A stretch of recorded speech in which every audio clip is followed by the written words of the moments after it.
America, Israel, Iran यांच्यामध्ये सुरू असलेल्या युद्धामुळे राज्यामध्ये सध्या कृषी निर्यातीवर मोठा परिणाम झालाय.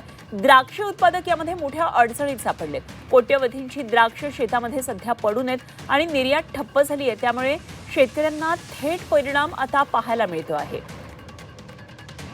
तर पंढरपूरमधले द्राक्ष उत्पादक शेतकरी सुरेश टिकोरे यांच्याशी या संदर्भात बातचीत केलेली आहे आमचे प्रतिनिधी सचिन कसबे यांनी.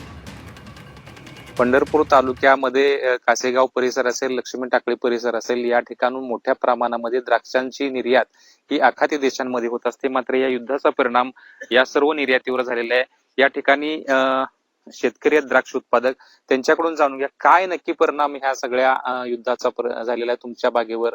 काय ठरलं, कशा पद्धतीने ही निर्यात होणार होती आणि आता काय परिस्थिती झालेली आहे? इराण युद्धाचा परिणाम आपण जवळजवळ हे माल एक्सपोर्टला दुबईला दिलेला होता, पण गेल्या 5-6 दिवसापासून युद्धजन्य परिस्थिती चालू झाल्यापासून एक्सपोर्ट पूर्ण बंद राहिलेला आहे. आता म्हणजे त्यांनी सांगितलं मेसेज करून की बाबा आम्ही एक 10 ते 15 दिवसासाठी एक्सपोर्ट बंद ठेवतोय, आलेला माल तुम्ही लोकल मार्केटला देऊन टाका.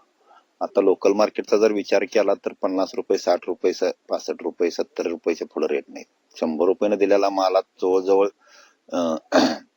40 रुपये, 45 रुपये किलोचा फरक जर होत असेल तर फार मोठं नुकसान आहे ना शेतकऱ्याचंही.